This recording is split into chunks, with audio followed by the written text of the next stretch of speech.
Hi అండి. ఇవాళ నేను మామిడికాయ పప్పు చేద్దాం అనుకుంటున్నాను. సో మామిడికాయ పప్పు కోసం నేను పప్పు ఉడకబెట్టి పెట్టేసుకున్నాను. సో ఇలా మంచిగా మెత్తగా ఉడికిపోయింది. నేను మ్యాష్ చేసి పెట్టేసుకున్నాను.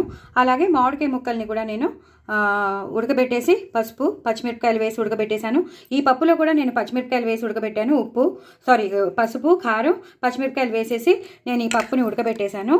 అలాగే మామిడికాయ ముక్కలు ఉడకబెట్టేటప్పుడు కొంచెం పచ్చిమిరపకాయలు పసుపు వేసి ఉడకబెట్టేశాను. దీన్ని మ్యాష్ కూడా చేసేసుకున్నాను. చాలా మెత్తగా అయిపోయింది. అలా అని మరీ మెత్తగా కాదు, అక్కడక్కడ మనకి ముక్కలు కనబడతాయి. సో ఇలా రెడీ చేసి పెట్టేసుకున్నాను. ఇప్పుడు మనం పప్పు తయారు చేద్దాం. మీకు నెక్స్ట్ ప్రొసీజర్ చూపిస్తాను. సో నేను ప్యాన్ పెట్టేసుకున్నానండి. ప్యాన్లో నేను పప్పు వేసేసుకున్నాను. ఇందాక నేను మీకు చూపించాను కదా, కందిపప్పు మ్యాష్ చేసుకుని పెట్టుకున్నాను కదా, ఆ పప్పు వేసేసుకున్నాను. ఇదే టైంలో నేను మామిడికాయ ఉడకబెట్టి పెట్టుకున్నాను కదా, అది కూడా వేసేస్తున్నాను. మామిడికాయ పప్పు కాబట్టి ఈ మాత్రం ఉండాలి, లేకపోతే టేస్ట్ బాగోదు. కొంచెం మామిడికాయ పప్పు అంటేనే పుల్లగా ఉండాలి, కొంచెం కాదు, చాలా పుల్లగా ట్యాంగీగా ఉంటేనే కదా దాని టేస్ట్. సో ఇలా మొత్తం అంతా పప్పులో కలిపేసేసుకుని ఒక 5 to 10 నిమిషాలు మరగనివ్వాలి. అప్పుడు కానీ పోపు వేసుకోకూడదు. ఆ మామిడికాయ ముక్కల పేస్ట్, ఆ మామిడికాయ పులుపు అంతా ఆ పప్పులోకి వెళ్ళిపోవాలన్నమాట. సో అస్సలు తొందరపడద్దండి, కొంచెం బాగా టైం తీసుకొనివ్వండి. సిమ్లో పెట్టుకుంటారో లేదా మీడియంలో పెట్టుకుంటారో, మొత్తానికి బాగా మరిగాక కానీ మనం పోపు వేయద్దు. సో మరిగాక మీకు చూపిస్తాను. ఇందాక చెప్పాను కదండి, పప్పు బాగా మామిడికాయ ముక్కలు పేస్టును ప్లస్ ఈ పప్పు బాగా మరగాలి కదా, మరుగు పట్టేసిందండి. ఈ టైంలో నేను ఎప్పుడు చేసి పెట్టుకునే ఆవాల మెంతుల పొడి 1/2 స్పూన్. మంచి ఫ్లేవర్ వస్తుందని ప్రతి దాంట్లో నేను వాడతాను. చాలా బాగుంటుంది. పచ్చళ్ళలోకి కాదు, సాంబార్లోకి కానీ పప్పుల్లోకి కానీ, ఒక చారులోకి మాత్రం వేయకూడదు. ఇలాంటి వాటిల్లోకి పచ్చళ్ళలోకి చాలా చాలా బాగుంటుంది. పప్పులోకి కూడా చాలా బాగుంటుంది ఆ ఫ్లేవర్ వెళ్తే. సో ఇప్పుడు తగినంత ఉప్పు వేసేసుకుంటానండి. మామిడికాయలు పులుపు ఉంటుంది కాబట్టి ఈ మాత్రం ఉప్పు పడుతుంది. సో నేను ఫుల్ పెద్ద స్పూన్తో నేను ఉప్పు వేసేసుకున్నాను. ఇలా ఇదే టైంలో కొంచెం నేను కారం కూడా వేసుకుంటానండి. ఈ మాత్రం కారం సరిపోతుంది, ఎక్కువ వేసుకోకర్లేదు.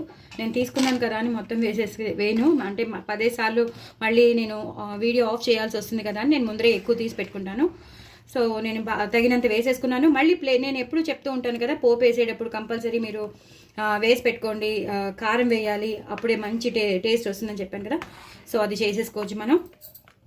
సో ఇప్పుడు మరుగుతోంది కాబట్టి ఇదే టైంలో మనం కొంచెం కరివేపాకు అలాగే కొత్తిమీర లాస్ట్లోకి కొంచెం దాచుకోండి, గార్నిష్ చేసేటప్పుడు మళ్ళీ వేయిద్దాం. ఇది ఎందుకు వేసానంటే దాని ఫ్లేవర్ మొత్తం పప్పుకి పట్టేయడానికి, కరివేపాకుది కొత్తిమీరది. సో ఈ టైంలోనే నేను పోపు కూడా వేసేస్తానండి.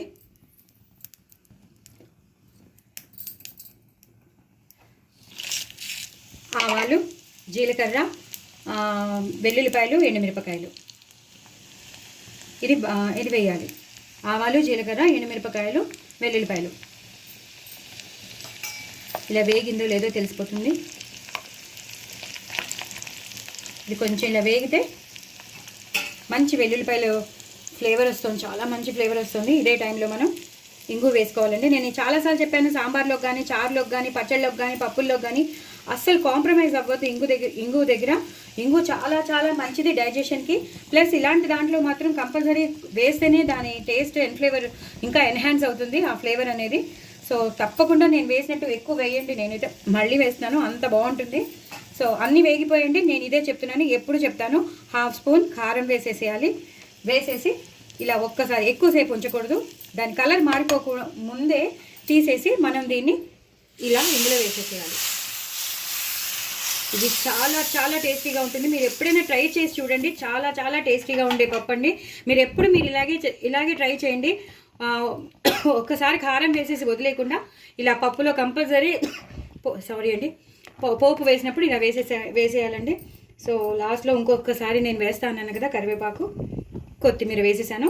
అలాగే మీకు చాలాసార్లు చెప్పాను, పప్పు చేసినప్పుడు ఒక 1/2 స్పూన్ కానీ 1 స్పూన్ కానీ నెయ్యి వేసేయాలి, ఇంకా టేస్ట్ ఎన్హాన్స్ అవుతుంది. మనం ఎలాగో వేసుకునేటప్పుడు వేసుకుంటాం, బట్ పప్పు ఉడికేటప్పుడు ఈ నెయ్యి అనేది వెళ్తే ఇంకా టేస్ట్గా ఉంటుంది. అసలు చూసేటప్పుడే మీకు టెంప్టింగ్గా ఉంది కదండి మామిడికాయ పప్పు.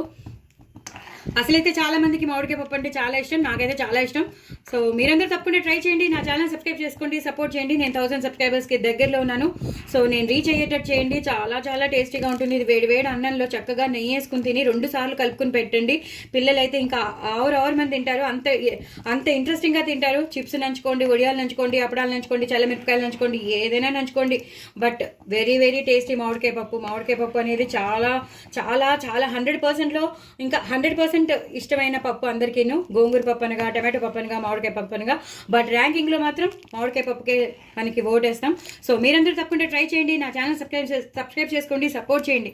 నాకు కామెంట్ బాక్స్లో పెట్టండి ఇలా ట్రై చేసి. చాలా చాలా టేస్టీగా ఉంటుంది.